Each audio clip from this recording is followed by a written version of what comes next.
My name is Dayna, and at 68 years old, I finally decided to do something just for me after losing Harold, my husband of 42 years. My son Jackson had been pressuring me to sell my house and downsize ever since the funeral. Little did he know I had already bought my dream cottage in secret. But nothing could have prepared me for the day I caught him giving a tour of my new house to his wife and in-laws.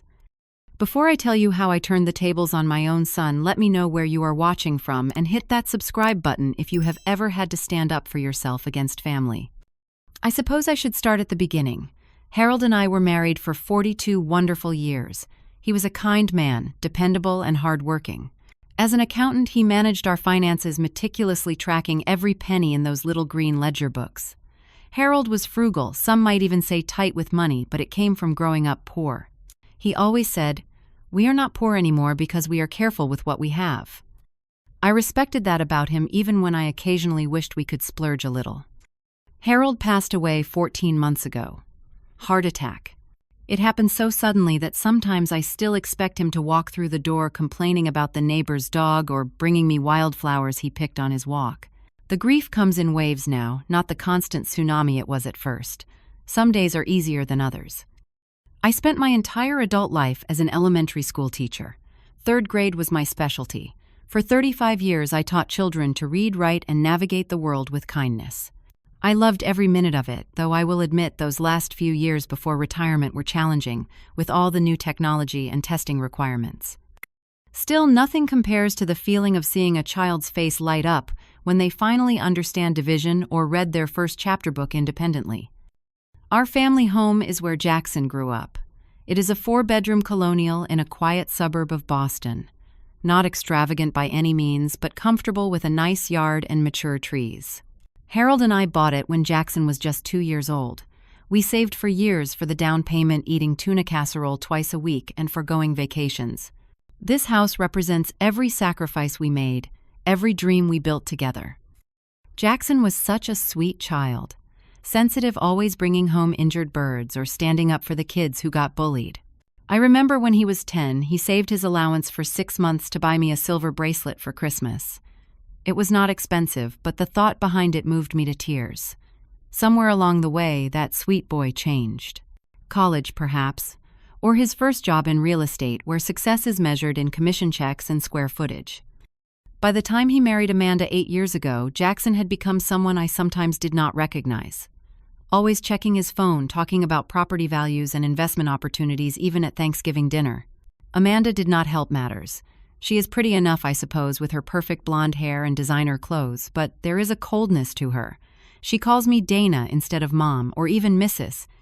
Thompson and I have caught her rolling her eyes when I talk about my garden or my former students. The first suggestion that I should sell the house came exactly 3 weeks after Harold's funeral.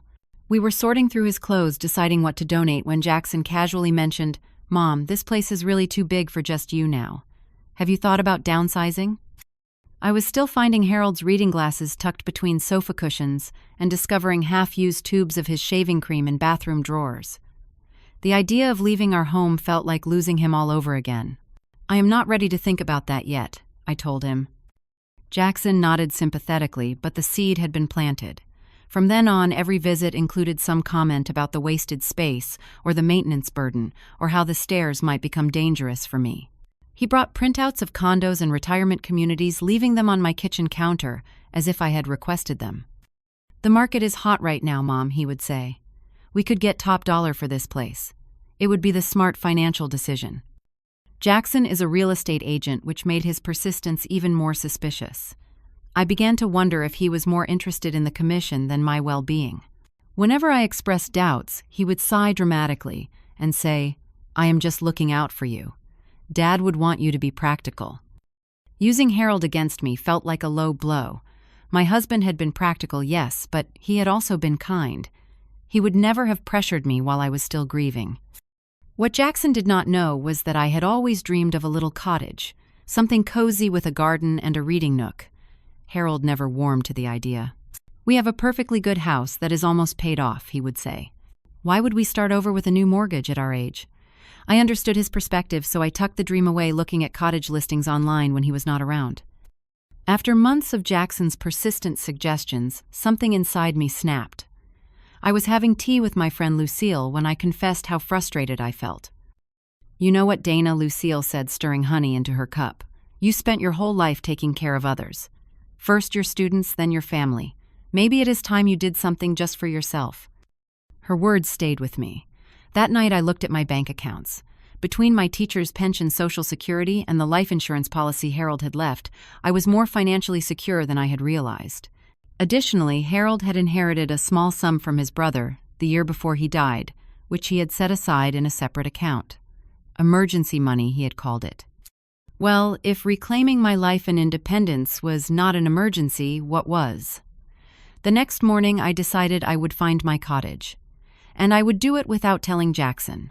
The thought sent a thrill through me like I was a teenager, sneaking out after curfew.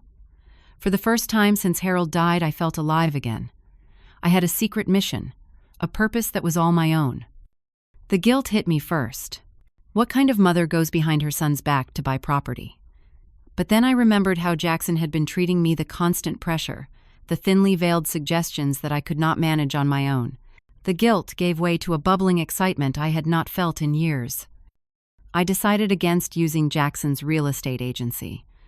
Boston is a big enough city that I could find another realtor without raising suspicions.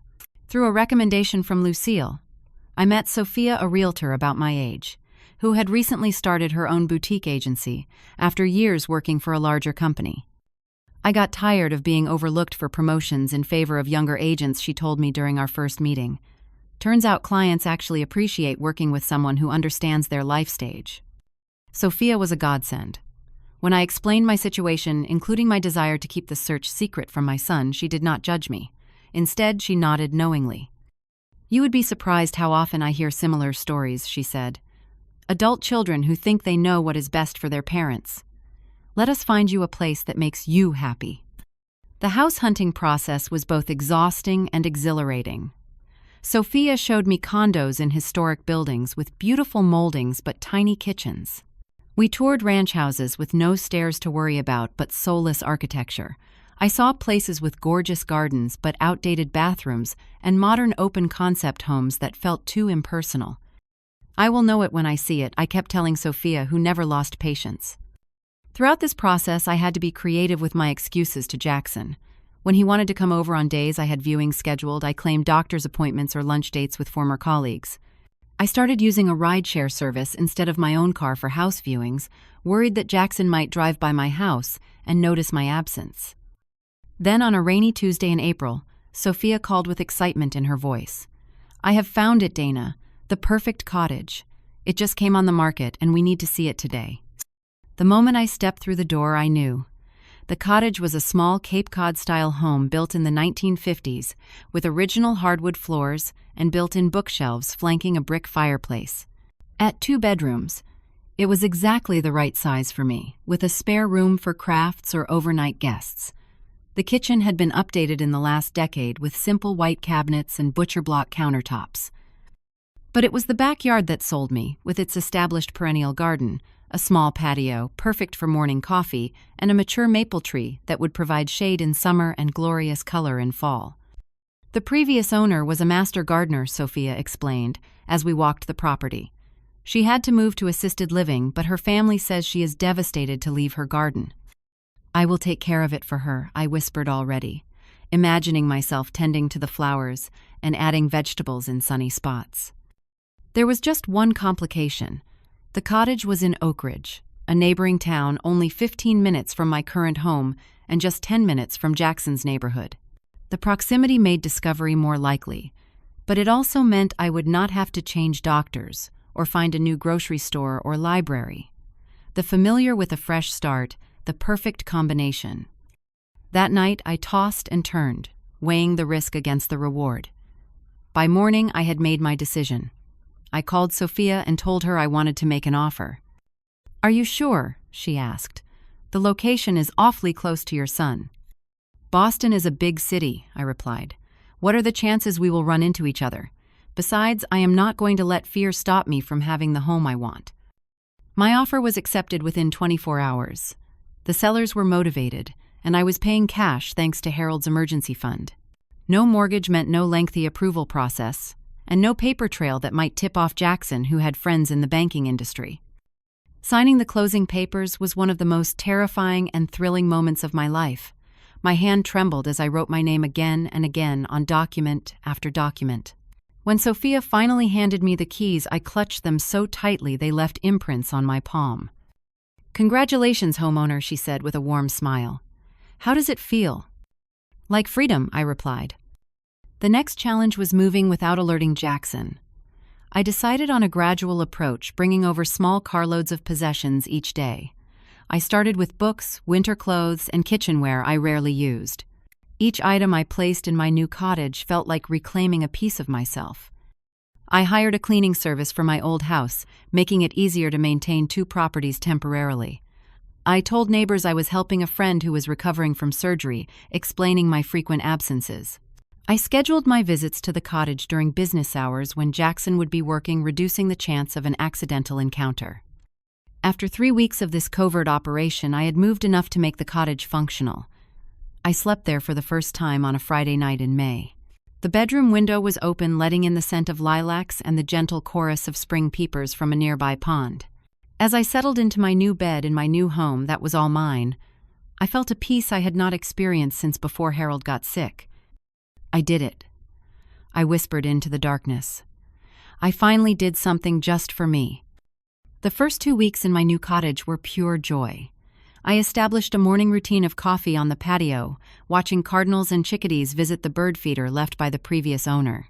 I spent hours in the garden learning the names of plants I did not recognize carefully, weeding around perennials beginning to emerge in the spring warmth.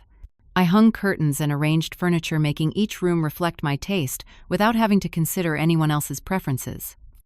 I met a few neighbors, including Elaine next door, a retired nurse with a dry sense of humor who brought over a loaf of zucchini bread as a welcome gift. "The neighborhood is mostly older folks, like us," she told me. "Quiet, everyone respects privacy, but we look out for each other." I had not yet told Jackson about the move, knowing I needed to do so eventually, but savoring these peaceful weeks without his judgment or unsolicited advice. I maintained appearances at my old house, collecting mail and stopping by every other day. I had even pre-recorded my outgoing voicemail message on the landline to sound like I was just away from the phone. "This is Dayna. I cannot come to the phone right now. Please leave a message." Then came the phone call that disrupted my newfound tranquility. Jackson's number flashed on my cell phone screen one Wednesday morning as I was transplanting hostas. "Hi, Mom," he said when I answered, trying to keep the nervousness from my voice.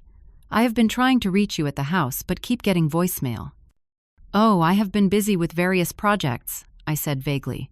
"Spring cleaning and such." "Well, Amanda and I wanted to come over for dinner this Sunday. We have some news to share." My mind raced. I would need to go back to the old house, cook there, pretend I still lived there full time. "This Sunday is not great for me," I said. "I have plans with Lucille." There was a pause on the line. "On a Sunday evening, what kind of plans?" The suspicion in his voice caught me off guard. "We are taking a painting class together," I lied, then immediately felt guilty for the deception. "How about next weekend instead?" Another pause.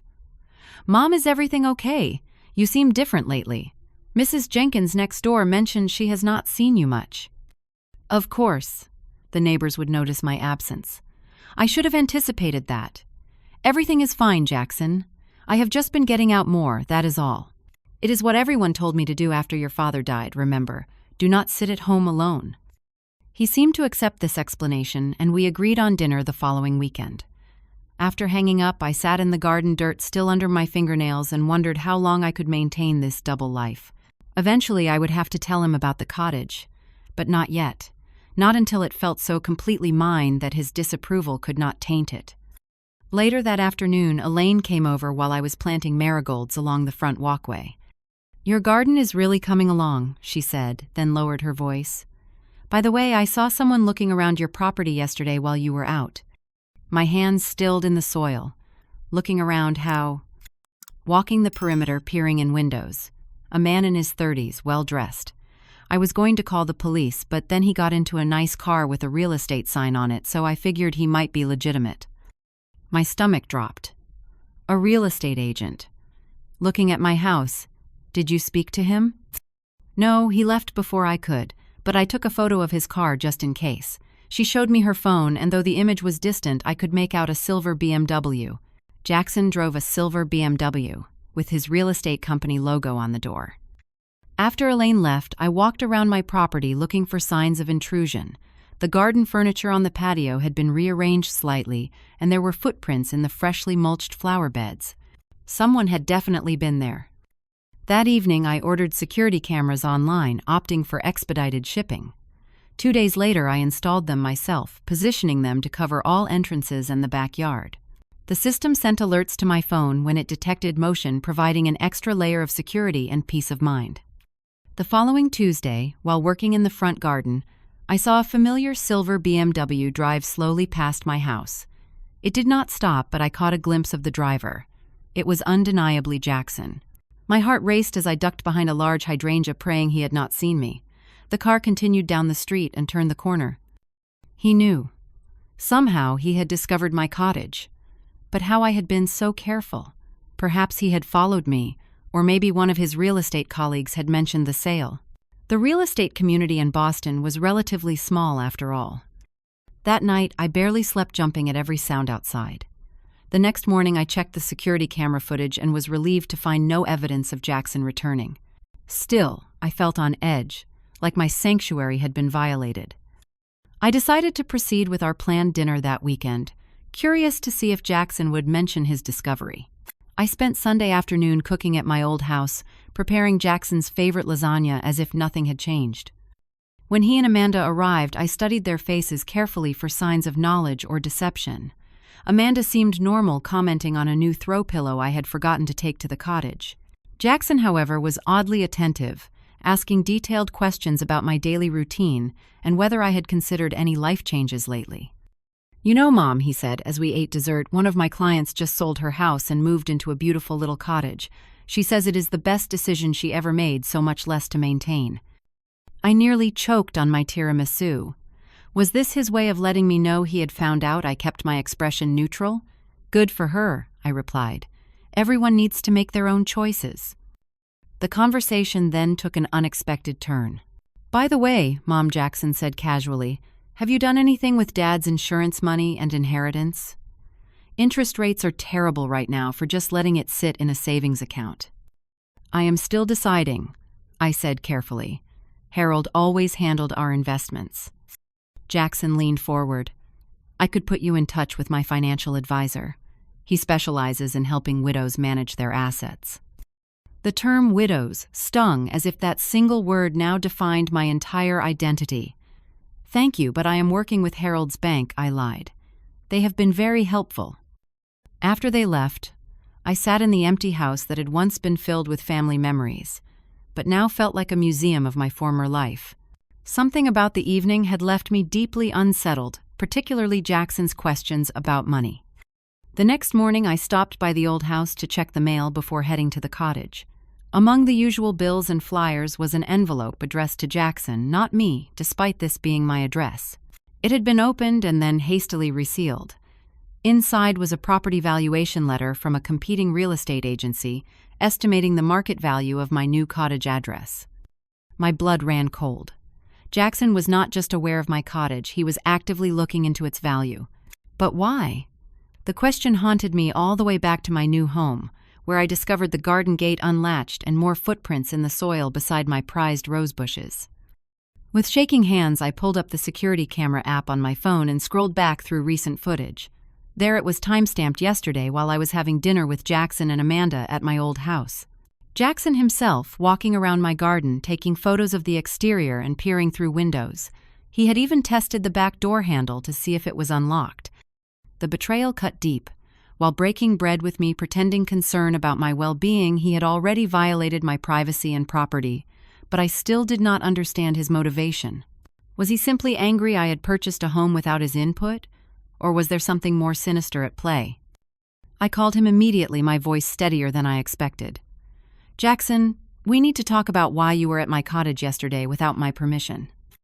A long pause followed. "What cottage?" he finally asked, his voice artificially casual. "The one you were photographing yesterday while I was making you lasagna. The one you drove by last week." the one that for some reason you received a property valuation for at my address. Another pause. Oh, that place. I did not realize it was yours, Mom. I was just checking on a property for a client who is interested in that neighborhood. The lie was so transparent it almost made me laugh. A client who asked you to test the door locks and look through windows. Look, I was surprised when I heard through the grapevine that you had bought a place. Why would you not tell me I am your son and a real estate professional? I could have helped you. I noticed he did not deny knowing it was my house. You heard through the grapevine, and your response was to trespass rather than ask me directly. I was concerned, he said, his tone shifting to the patronizing one he often used when talking about my capabilities. Making a major purchase like that at your age without professional guidance. I just wanted to make sure you had not been taken advantage of. At my age, I repeated. Jackson, I am 68, not 98. I worked with an excellent realtor and I made a sound decision. The question is, why were you investigating the value of my new home? I just wanted to make sure you got a fair deal, he said quickly. Listen, we should talk about this in person. How about I come over to the cottage tomorrow and you can give me a proper tour? No, I said firmly. Not tomorrow. I need some time to process this breach of trust. I will call you when I am ready to talk. After hanging up, I immediately called a locksmith and had additional deadbolts installed on all exterior doors. I also asked about a security system with a direct line to the police station, which the locksmith was able to install the same day. It was expensive, but the peace of mind was worth every penny. That night, I could not sleep. I kept replaying the conversation with Jackson, trying to understand what he was not saying. Why was he so interested in the value of my cottage? Why had he not simply congratulated me on my purchase, or expressed hurt that I had not included him in the process? The next morning, I found a business card tucked into my mailbox. Jackson's business card with Thompson Realty emblazoned across the top. I asked Elaine if she had seen who left it. Oh, your son stopped by, she said. Such a nice young man. He mentioned he was helping you sell this place once you decided to move to assisted living. Is that true? You just moved in. My stomach twisted into knots. No, that is absolutely not true. I have no plans to move anywhere. Elaine looked confused. That is strange. He specifically asked if I would be interested in being notified when the house came on the market, since I might know potential buyers who would appreciate the garden you have been working on. The pieces were starting to fit together, forming a picture I did not want to see. Jackson was not just monitoring my purchase, he was actively planning for me to sell it. Or worse, assuming he would eventually take control of it. Over the next few days, I spoke with 3 other neighbors. Each shared similar stories. Jackson had introduced himself, as my son mentioned, my declining health, a complete fabrication, and suggested the house would be available in the near future. He had even given one neighbor, a young couple expecting their first child, a partial tour of my backyard, pointing out how the flat area would be perfect for a swing set. I spent a night sobbing into my pillow, feeling betrayed by the child I had raised and loved unconditionally. The next morning, puffy-eyed and exhausted, I called Lucille. He is setting up to sell my house out from under me, I told her, voice breaking. A house he does not own and that I have no intention of selling. That little weasel, Lucille exclaimed. What are you going to do? I do not know, I admitted. Confront him again, get a lawyer, move somewhere he cannot find me. First, document everything she advised. Save the security footage. Write down what the neighbors told you with dates and details. Then consult an attorney about protecting your property and assets. I followed her advice, creating a detailed record of Jackson's actions. I also met with an estate attorney who helped me create a new will and financial directives that explicitly prevented Jackson from making decisions about my property without my express written consent properly witnessed and notarized. As I was driving home from the attorney's office, my phone pinged with a security alert. The cameras had detected multiple people in my backyard. The preview image showed Jackson Amanda, an older woman who resembled Amanda, and another woman I did not recognize. My heart pounded as I made a quick U-turn and headed back to the cottage. What possible reason could they have for being at my home while I was out? And how had they gained access to my backyard with the new locks I had installed? I parked my car a block away and approached my cottage on foot, not wanting to alert them to my presence. Through a gap in the hedge, I could see them in my backyard. Jackson was gesturing expansively, pointing at different areas of the garden. Amanda was nodding enthusiastically while the older woman, whom I now recognized as Amanda's mother, Patricia, was measuring the patio with a tape measure. The fourth person, a stylishly dressed woman in her 40s, was taking notes on a tablet. I crept closer, staying hidden behind the large rhododendron bush at the edge of my property. From this vantage point, I could hear their conversation clearly. The patio could be extended another 12 feet, Jackson was saying. Plenty of room for outdoor entertaining. "And this garden is lovely," the unknown woman commented. "Though I would suggest replacing some of these perennials with more modern landscaping. Perhaps a water feature where that old bird bath is." "My mother-in-law is rather attached to her plants," Jackson said, with a dismissive wave. "But once we take ownership, you will have free rein to redesign." Take ownership. My hands clenched into fists as I continued to listen. "The kitchen needs a complete gutting," Amanda was saying as they moved toward the back door. To my shock, Jackson pulled out a key, unlocking the door I had just had rekeyed 3 days ago. How had he obtained a copy so quickly? They disappeared inside, but I remained frozen in place, processing what I had heard. They were planning renovations to my home as if it were already theirs. Somehow Jackson had gotten another key made. The violation was breathtaking. I circled around to the front of the house and quietly entered through the front door. I could hear them moving through the rooms, their voices carrying from the second floor. "This smaller bedroom would make a perfect nursery," Amanda's mother was saying. "South facing for good light and just across the hall from the main bedroom." "I was thinking the same thing," Amanda replied. "It is perfect for when the baby comes." Baby. My mind reeled with this new information. Amanda was pregnant. I was going to be a grandmother. Under any other circumstances, this would be joyous news. Now it felt like another manipulation, another piece in whatever game they were playing. "The closets are small," the unknown woman, who I assumed must be an interior designer, commented. "We could convert this second bedroom into a walk-in closet and master bath, then add a nursery extension off the back of the house." "What about your mom?" Amanda's mother asked. "Would she be okay in the basement?" My blood ran cold. They were discussing where to put Emmy in my own house. "Mom will understand once we tell her about the baby," Jackson replied. "Besides, the basement is unfinished now, but we could create a nice mother-in-law suite down there. Or, there is plenty of room in the backyard for a small guest house once we build it." A guest house. They plan to relegate me to an outbuilding on my own property. "I still think you should have discussed this with her first," the designer said, her voice carrying a note of discomfort. "Trust me," Jackson replied. "My mother has made one impulsive decision by buying this place without professional guidance. She is not equipped to maintain it, especially with a new grandchild she will want to help with. She will be grateful for our solution, once she understands the practicalities." Amanda laughed, a sound that now seemed cruel to my ears.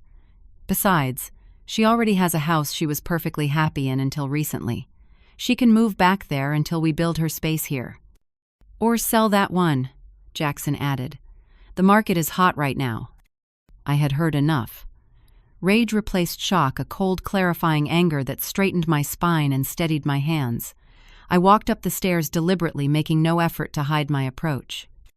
When I appeared in the doorway of the second bedroom, all 4 of them froze like criminals caught in a spotlight. Amanda's hand flew to her mouth. Her mother dropped the measuring tape. The designer took a step back, clearly mortified. Only Jackson recovered quickly, his realtor smile sliding into place. "Mom, what a surprise. We were just giving a tour of my home to people who have no right to be here," I finished for him. "Planning renovations and extensions to property that does not belong to you. Discussing where to store your inconvenient mother." "That is not," Jackson began, but I held up my hand. "How do you like my new home?" I asked, my voice dangerously pleasant. "I purchased it entirely with my own money. The deed is in my name only. I have the financial resources to maintain it indefinitely. And until about 2 minutes ago, I had no idea I was expected to live in the basement or a backyard shed while my son and his wife take over." Amanda at least had the decency to look embarrassed. "Dayna, we were going to talk to you about this properly. It is just with the baby coming." "Congratulations on your pregnancy," I said sincerely, because despite everything, a grandchild was still a blessing. That does not entitle you to my home." "Mom, be reasonable," Jackson said, slipping into his condescending tone. "This house is perfect for a young family. It makes much more sense for us to live here than for you to rattle around alone. We can create a comfortable space for you." "We already decided this would be perfect for us," he continued, gesturing to the room. "The timing could not be better with the baby coming in November." I looked at each of their faces in turn. Amanda nervous but entitled. Her mother calculating and brazen. The designer clearly wishing she could disappear. And Jackson, my son, who saw me not as a person with agency and dreams, but as an elderly burden to be managed and housed according to his convenience. In that moment, I made my decision. I smiled a genuine smile that seemed to throw them off balance. "I see you have put a lot of thought into this. Why do not we all go downstairs and discuss it properly? I will make some tea." The kitchen fell silent as I filled the kettle and set it on the stove. Nobody seemed to know quite what to say after being caught in such a blatant act of disrespect. The designer, who Jackson finally introduced as Marissa, declined tea and excused herself, mumbling something about waiting in the car. "She has another appointment," Jackson explained, unconvincingly, as Marissa practically fled out the front door. I set out teacups with deliberate calm, my mind clear, despite the betrayal unfolding around me. Amanda perched awkwardly on a kitchen stool while her mother examined my cabinets with poorly disguised criticism. "These will need to be replaced," Patricia commented, opening and closing a drawer. "Too outdated." I ignored her, focusing on Jackson. "So when exactly were you planning to inform me that you had decided to take my home for yourselves?" Jackson straightened his shoulders, slipping into what I thought of as his realtor persona, all confidence and reassuring smiles. "Mom, you are misunderstanding the situation. We are trying to help you. Help me by relegating me to the basement. Or was it a shed in the backyard? I admit. I am having trouble keeping track of where you plan to store me." "That is not fair," Amanda interjected. "We were discussing a proper mother-in-law suite. Many families live in multi-generational households. When all parties consent to the arrangement." "Yes," I replied, pouring hot water into the teapot. "Not when it is decided behind one person's back." Jackson tried a different approach. "Mom, be practical. You bought this house without consulting anyone, without a proper inspection, without considering the maintenance requirements. I am a real estate professional.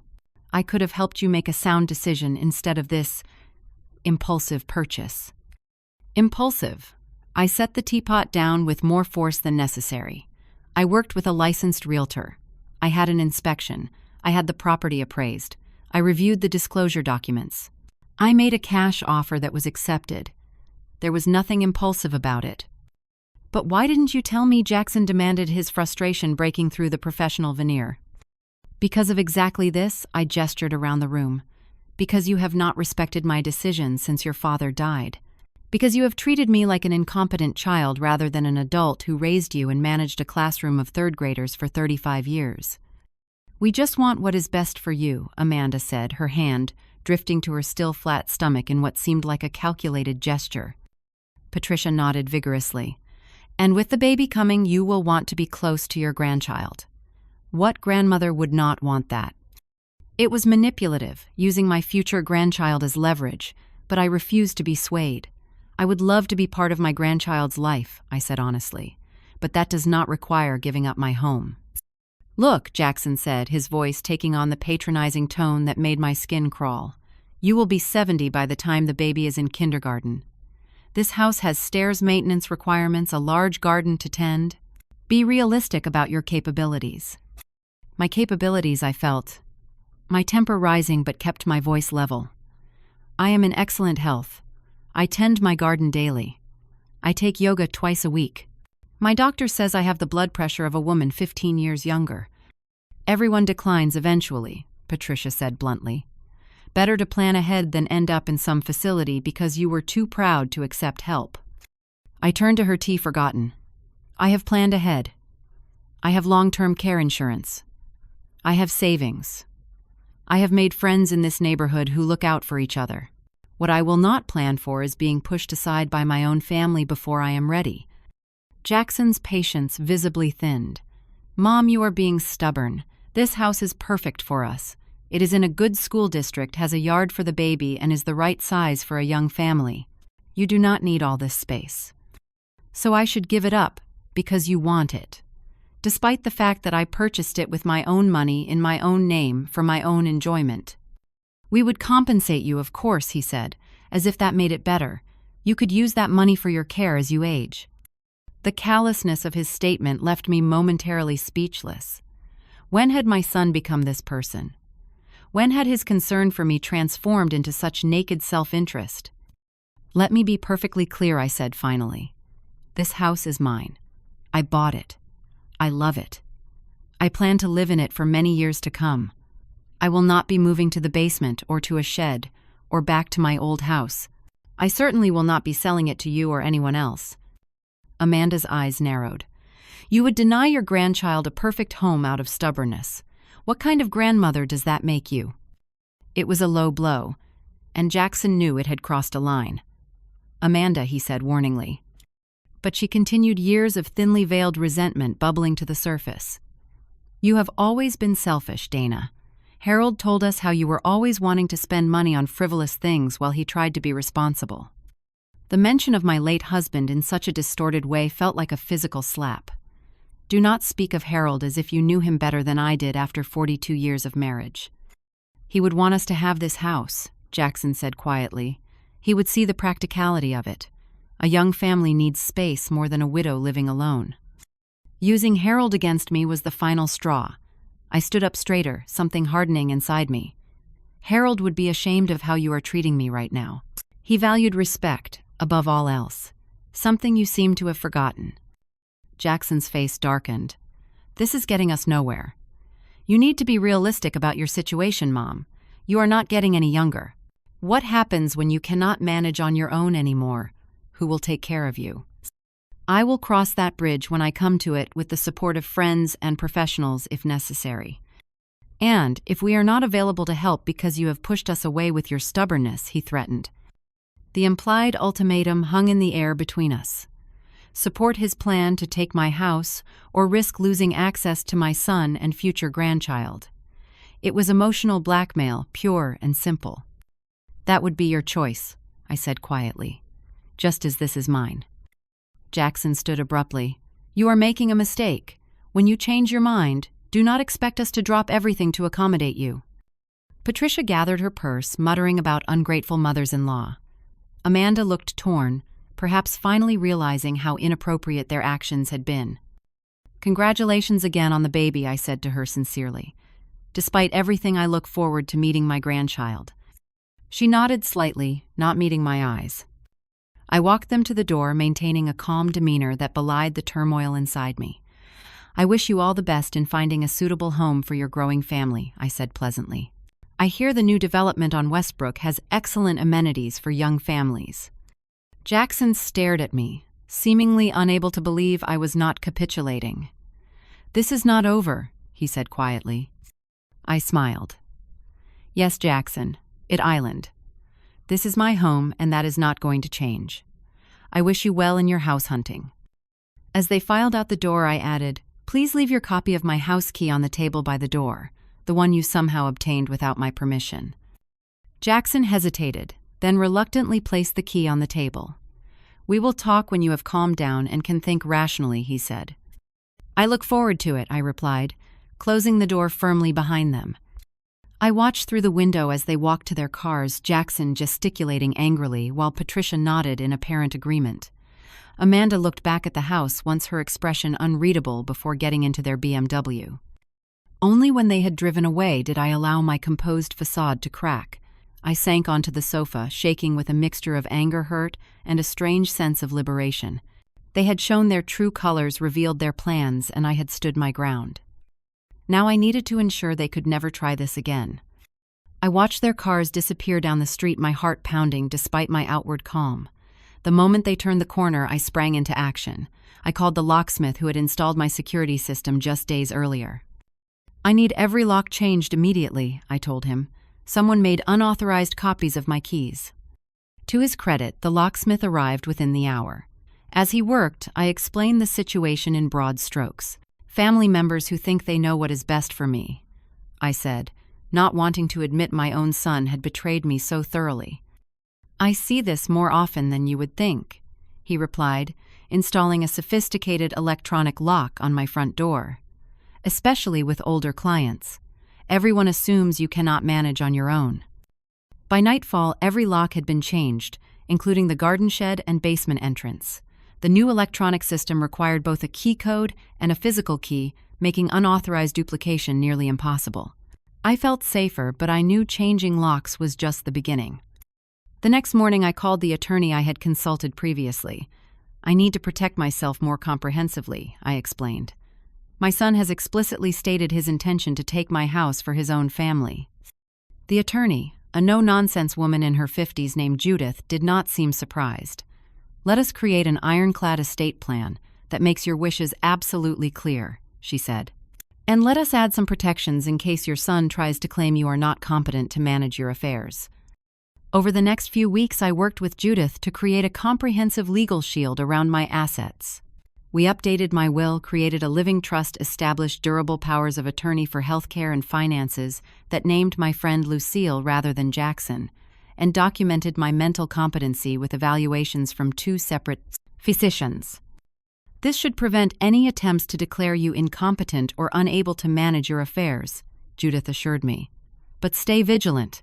Keep detailed records of all interactions with your son, especially any that suggest he is trying to undermine your independence." The emotional aftermath was harder to manage than the practical aspects. For days, I oscillated between grief, anger, and disbelief.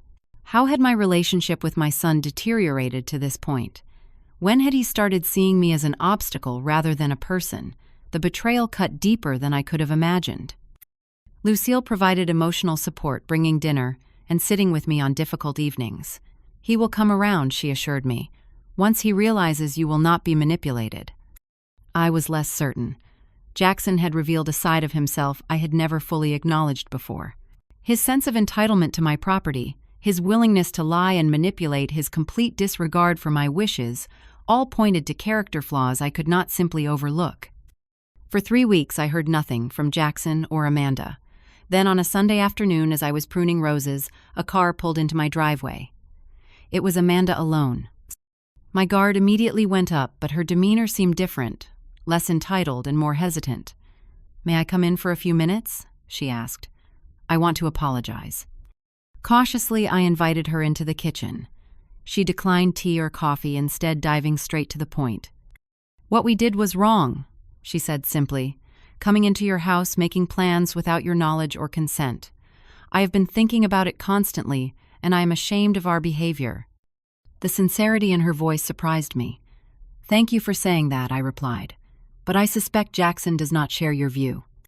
She looked down at her hands. "He is still angry. He cannot understand why you would not want to help us, especially with the baby coming. But his friend Marcus, who is also a realtor, told him he was way out of line. Said if you wanted to file a complaint with the real estate board about him entering your property without permission and misrepresenting himself to neighbors, you would have every right." That explained part of Jackson's silence, at least. Fear of professional consequences rather than genuine remorse. "I do not want to damage his career," I said truthfully. "I just want respect for my choices." Amanda nodded. "I understand that now. And I want you to know that I do want you in the baby's life, regardless of where we all live." It was a small olive branch, but I appreciated it. I would like that very much. After Amanda left, I felt a glimmer of hope that perhaps with time, some form of relationship could be salvaged. Not the same as before, certainly. The trust that had been broken would take years to rebuild if it ever could be. But perhaps something new could emerge from the ashes of the old. 2 months passed. I settled more deeply into my cottage, joining a garden club and taking a watercolor class at the local community center. I made new friends, people who knew me only as Dayna, not as Jackson's mother or Harold's widow. Jackson eventually called his tone stiff but civil. "Amanda said she spoke with you about the baby." "Yes," I replied. I appreciated her apology. A long pause followed. "We found a house," he finally said. "In Westbrook, actually, where you suggested." "That is good news. I hope it meets your needs." Another pause. It does. 4 bedrooms, good yard, new construction. He cleared his throat. Mom, I still think you made a mistake buying that cottage without consulting me. But Marcus pointed out that it was your money and your decision. It was as close to an apology as I was likely to get. Thank you for acknowledging that. Would you like to come see our new house sometime? Before the baby comes? It was a small step, but an important one. I would like that very much, Jackson. Over the following months, we established a new relationship with careful boundaries. I made it clear that any discussion of my living situation or finances was off limits unless I specifically asked for input. Jackson struggled with this at times, his controlling nature, surfacing in subtle suggestions or helpful advice I had not requested, but he caught himself more often than not. When my granddaughter Lily was born that November, I was at the hospital, my heart melting at the sight of her perfect tiny fingers and rosebud mouth. Holding her, I felt the circle of life continuing, the past hurts not forgotten, but softened by new joy. Jackson apologized properly 6 months later, after his friend Marcus came to dinner at their new house and witnessed Jackson making a condescending remark about my ability to drive at night. That was completely inappropriate, Marcus said bluntly after I had left. Your mother is sharper than most of our clients half her age. You need to check yourself. Hearing this from a peer his own age made an impact that my words never could. Jackson called the next day, his voice humble for perhaps the first time in years. I have not been treating you with the respect you deserve, he admitted. I got so caught up in thinking I knew what was best that I stopped seeing you as a capable adult. I am sorry, Mom, truly sorry. The apology was a turning point, though our relationship would never return to what it had been when he was young. Too much had happened, too many hurtful words exchanged. But we found a new equilibrium, a relationship between adults, rather than the parent-child dynamic he had clung to. As for me, I discovered strengths I never knew I possessed. Standing up to Jackson was just the beginning. I joined an advocacy group for senior rights, sharing my story to help others recognize and resist infantilization by well-meaning but controlling family members. I expanded my garden, adding vegetables and a small greenhouse for year-round growing. I took a memoir writing class and began documenting my life experiences for Lily to read someday. I even started dating, having coffee once a week with a kind widower named Frank from my watercolor class. 3 years have passed since that confrontation in my kitchen. My cottage has become a true sanctuary filled with friends, hobbies, and visits from Lily, who toddles through my garden pointing at butterflies and flowers. Jackson and Amanda have adjusted to the reality that I am not the helpless elderly mother they tried to categorize me as. Our relationship has boundaries now, but also genuine moments of connection. The greatest lesson I learned through this ordeal was that standing up for yourself is not selfish, it is necessary. Setting boundaries is not unkind, it is honest. And people will often treat you the way you allow them to treat you. If my story resonates with you, perhaps you are facing your own boundary challenges with family members who think they know better than you do. Remember that your life is yours, to live according to your own wishes. Age brings wisdom, not incapacity. Experience is valuable, not outdated. Have you ever had to stand up to family members who thought they knew what was best for you? Share your story in the comments below. And if this story helped you feel less alone in your own struggles, please hit that like button and subscribe to hear more stories of resilience and self-discovery. Remember, it is never too late to claim your independence and live life on your own terms. Thank you for listening, and may you find the courage to create the life you truly desire.